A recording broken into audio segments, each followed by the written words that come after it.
우리는 살면서 갑작스럽고 예기치 못한 일을 겪거나 들을 때가 있습니다. 그 중에는 예상치 못한 좋은 일도 있지만 나쁜 일도 있습니다. 그럴 때 우리는 어째서 이런 일이 일어났는지, 특별히 나쁜 일이 있을 때 그러한 생각을 절로 하게 됩니다. 그러나 아무리 생각해 보아도 우리는 그 까닭을 다 알 수 없구나라는 결론에 도달하게 될 뿐입니다. 이처럼 우리가 살면서 어떠한 갑작스러운 그러한 비극적인 일을 느닷없이 만나게 될 때 우리는 그 일의 의미와 원인을 당장 짚어내기가 어렵습니다. 왜 이런 일이 일어났는지 알게 된다면 속이 시원하겠지만 그런 일은 잘 일어나지 않습니다. 그럴 때 우리는 나의 이 답답함을 풀어줄 원인과 의미를 찾으려고만 하면서 계속해서 심적으로 방황해서만은 안 될 것입니다. 오히려 우리가 여기에서 더 깊이 깨닫게 되는 것은 왜 이런 일이 일어났는가라는 그러한 생각을 하는 것보다 더 중요한 것은 이러한 사건에 대한 나의 접근 방식과 태도가 훨씬 더 중요하다라는 것입니다. 과연 이러한 일들을 나는 어떻게 받아들이고 그럼 나는 어떻게 반응할 것인가가 왜 이런 일이 일어났는가 보다 훨씬 더 중요한 물음인 것입니다. 이에 대하여 예수님은 오늘 본문에서 이유를 다 알 수 없는 그러한 일이 예수님 살아생전에도 일어났죠, 당연히. 그리고 그러한 일 앞에서 우리에게 필요한 것은 무엇이냐? 예수님도 그 원인과 이유에 대해서 말씀하지 않으시고 우리에게 그러면 어떻게 해야 할까? 우리에게 필요한 게 무엇일까에 대하여 다시금 예수님은 우리에게 우리의 죄를 주목하고 회개해야 함을 말씀하십니다. 즉 예수님은 원인을 알 수 없는 고통스러운 일 앞에서 무엇보다 우리에게 필요한 것은 회개라고 강조하시는 겁니다. 오늘 본문은 당시 예수님 계실 때 일어난 두 가지 사건에 대하여 예수님이 실제로 응답하고 반응하신 것에 관한 말씀입니다. 당시 예루살렘과 온 이스라엘의 큰 이슈가 된 두 가지 사건은 오늘 말씀에 1절에 있는 것처럼 우선 첫 번째로는 빌라도가 로마 총독인 빌라도가 갈릴리 출신의 지도자를 처단하고 그를 죽여서 바로 그의 피를 제단에 흘리게 한 사건. 즉 항상 로마에 대한 그러한 식민 지배와 압제에 대한 그러한 독립과 해방 운동을 벌이던 지도자 한 사람을 죽였던 그 일, 그것이 당시 큰 이슈가 되었었던 일이 하나 있었고, 또 하나는 4절에 나오는 것처럼 예루살렘에 있었던 실로암 물가, 실로암이라고 하는 그 예루살렘의 식수원에 그 깊은 연못인데 그곳에 옆에 있던 망대가 갑작스러운 재난이죠. 무너져서 18명이 그곳에서 돌에 깔려서 떨어져서 죽는 그러한 사고가 일어난 것이었습니다.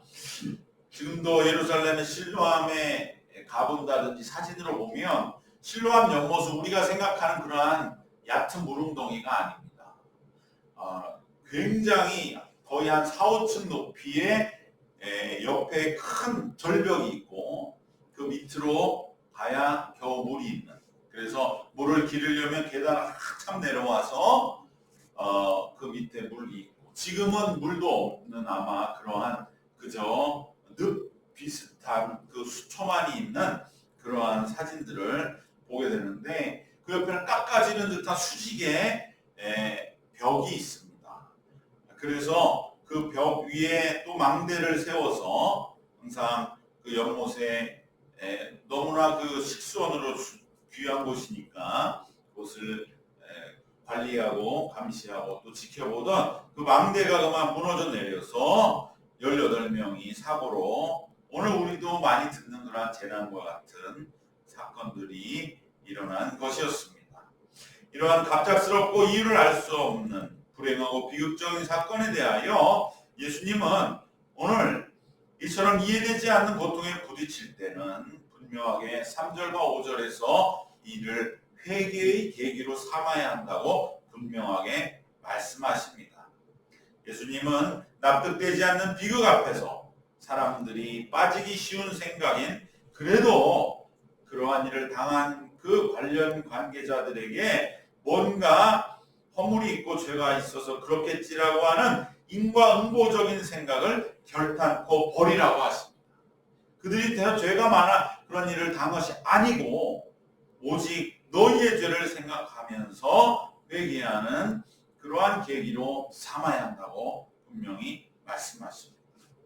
오히려 새로이 이 일을 통해 우리의 마음과 영혼에 집중하고 회개하는 때로 삼을 것을 말씀하십니다.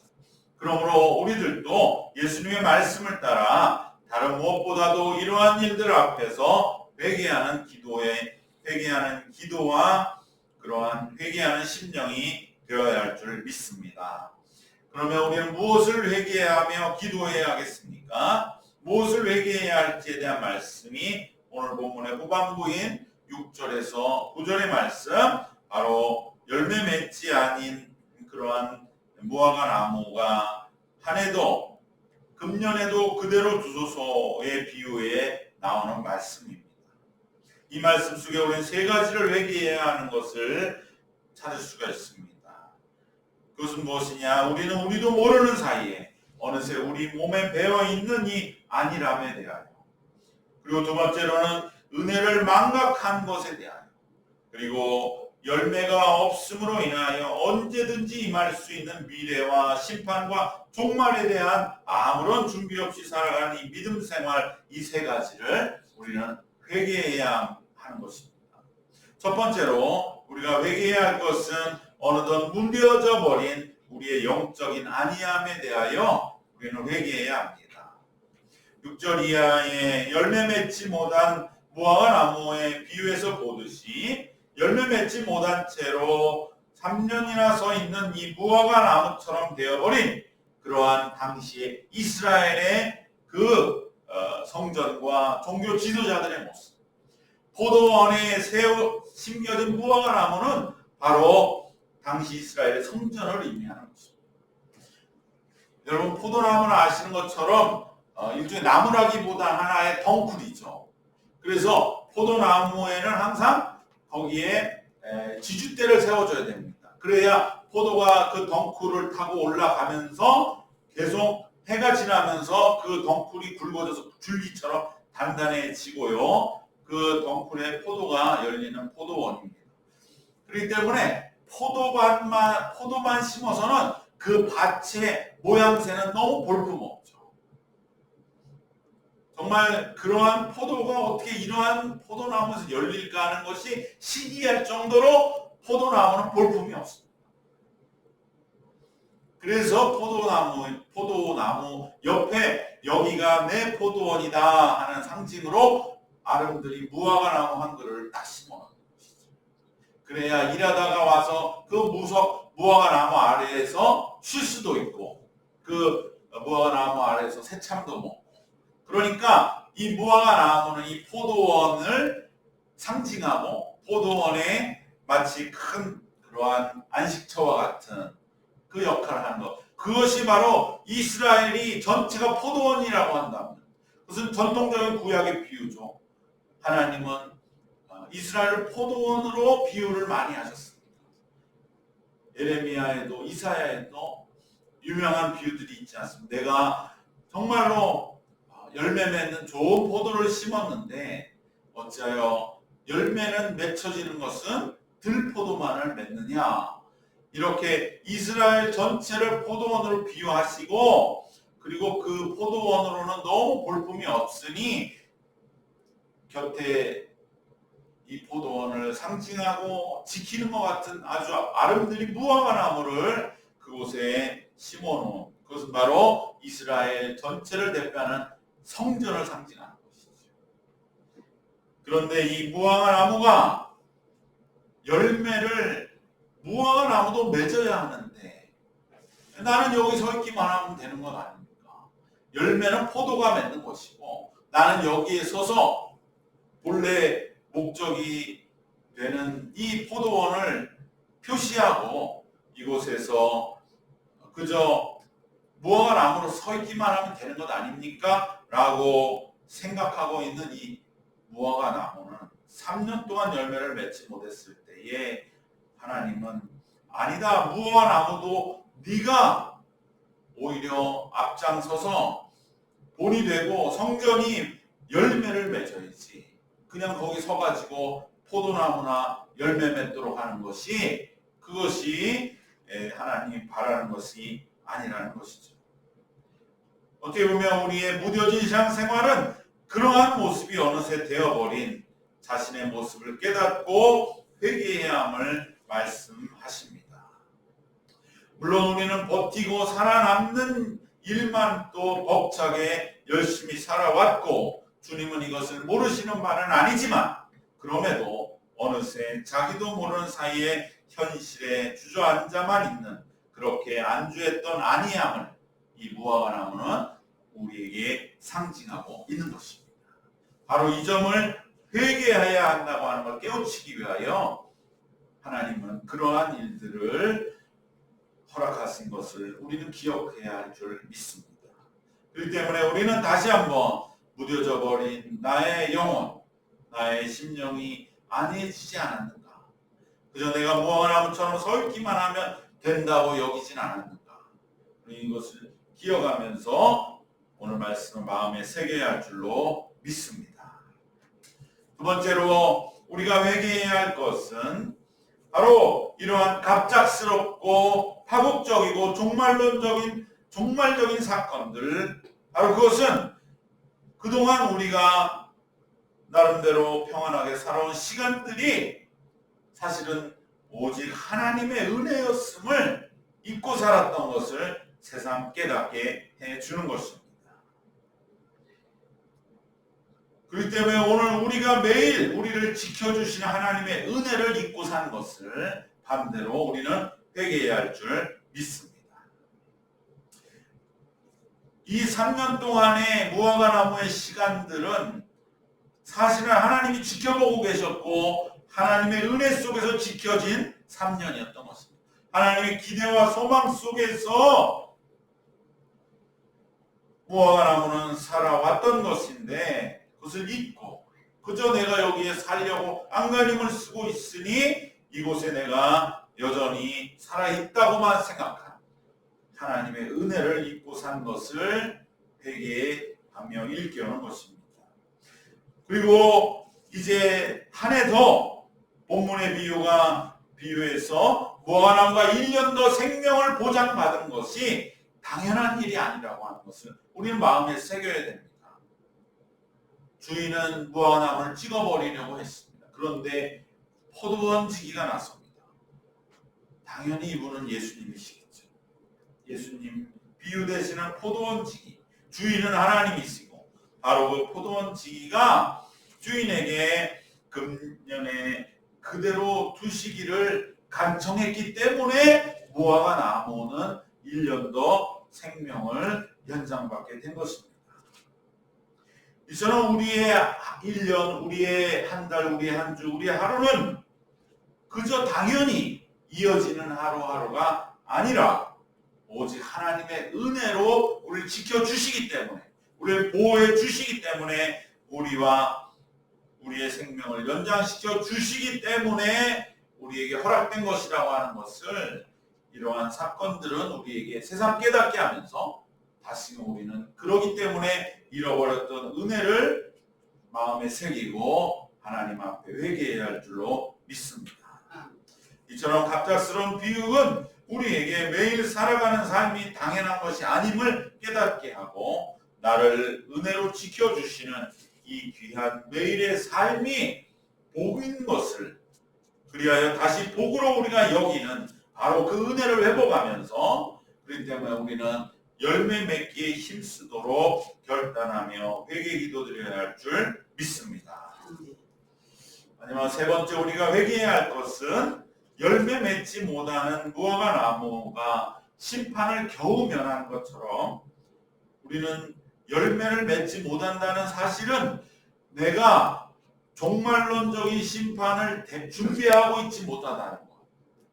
바로 언젠가 올 종말 앞에, 그 심판 앞에 내가 뭔가 준비하지 않은 것이 바로 내가 열매를 등한시하고 있다고 하는 것을 다시 한번 깨닫고 회개해야 할 줄 믿습니다. 3년 동안 또 몇 년 동안 무화과 나무는 그저 살아있는 거에만 만족하고 안주하고 있어서 자신이 열매 맺지 못하고 있다는 것이 종말에 심판받을 그러한 죄가 되고, 그래서 곧 도끼로 뿌리가 찍혀 던져질 심판과 죄가 된다는 것을 잊어버리고 있었습니다. 이유를 알 수 없는 주변의 비극은 우리에게 언제든 종말이 누구에게는 올 수 있다고 하는 것을 다시 한번 경고하고 있습니다. 그렇기 때문에 우리는 다시 깨어서 지금 당장에 내가 열매를 맺어야 되겠구나. 이것은 언젠가 미뤄둘 일이 아니라 우리가 이제 바로 지금 여기에서 오늘 우리는 바로 종말론적인 심판을 예비하라는 경고인 것입니다. 오직 우리들은 포도원 지기가 되신 예수님께서 땅 주인의 하나님께 간청한 금년에도 그대로 두소서. 사실은 이 말씀에 의지하여 모든 그러한 영혼들은 한 해도 생명을 연장받는다고 하는 사실을 우리는 잃어버리고 있었다는 것. 그것은 무엇입니까? 금년에도 그대로 두소서라는 것은 하나님의 은혜일 뿐만 아니라 금년 허락된 그 기간을 우리는 심판 앞에서 종말론적으로 살아가고 있다고 하는 사실을 그대로 보여주는 것입니다. 그렇기 때문에 우리가 열매 맺기를 잃어버린다면 우리는 종말의 심판을 대비하지 못한 채 그렇게 참으로 긍휼만을 바라는 연약한 심령으로 살아가고 있다고 하는 것을 우리 다시 한번 기억해야 합니다. 그러므로 우리는 지금부터 회개하고 다시 한번 열매 맺도록 은혜 베풀어 주셨음을 잊어서는 안 됩니다. 그리고 우리 주변에 일어난 갑작스러운 종말론적 사건들이 바로 이 점을 우리에게 다시 깨닫게 해준다는 것을 마음에 새기고 열매 맺기를 지금 결단하며 한 걸음 한 걸음 실행해 나가는 줄 믿습니다. 자, 우리는 세 가지, 오늘 이 3년 된 무화과 나무, 그리고 금년에도 그대로 두소서 오직 이 말씀에 의지하여 1년 더 생명을 연장받은 무화과 나무를 바라보면서 우리는 세 가지를 꼭 회개해야 함을 기억해야 합니다. 어느덧 안이하게 현실에 주저앉아 버린 것과, 그리고 하루하루 내게 베푸신 하루하루가 내게 베푸신 하나님의 은혜임을 잃어버린 것과, 그리고 열매를 맺지 못함으로 종말의 심판을 우리가 잊고 살았던 것을 회개해야 할 줄 믿습니다. 오늘 말씀 결론을 다시 한번 새기겠습니다. 우리는 정말 살며 이해할 수 없는 사건들, 그것은 때로 우리의 생각을 멍하게 하고 우리는 그 앞에서 탄식하기도 하고 정말 때로 두려움에 빠지기도 하지만 우리는 그 원인에 매달릴 것 없습니다. 그리고 인과응보적인 것으로 그저 위로하고 자기를 위로하고 넘어가서는 안 됩니다. 그 생각은 버려야 됩니다. 그리고 우리는 오직 회개의 계기로 삼아야 합니다. 그래서 다시 한번 우리는 세 가지 회개의 계기로 삼는 그 포도원 곁에 서 있는 3년 된 무화과 나무를 기억하면서 넌 너무나 안이하게 그저 포도원 옆에 서 있기만 하구나. 안이한 채로 그저 세상을 적인 것으로만 만족하면서 물적인 것에 휘둘리며 그렇게 그 모습으로 있는 우리 자신의 영적인 회복을 위해 회개하고, 두 번째는 우리의 일상을 지켜주신 끊임없으신 하나님의 은혜에 우리가 때로는 소홀하고 무뎌지지 않았는지를 회개하면서, 마지막으로 우리는 열매 맺기에 이제 더욱더 깨어서 우리가 종말과 심판에 대비해야 하지 아니했던 것.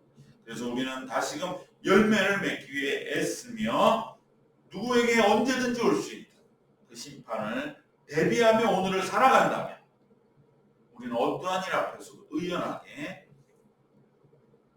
부하대동하지 않고 차분하게 늘 회개와 믿음의 자리로 돌아와서 우리 주변에 일어난 많은 문제들이 우리에게 오늘날 제시해주는 그러한 그 길을 진정 주님과 함께 걷는 의연한 성도들이 될 줄로 믿습니다.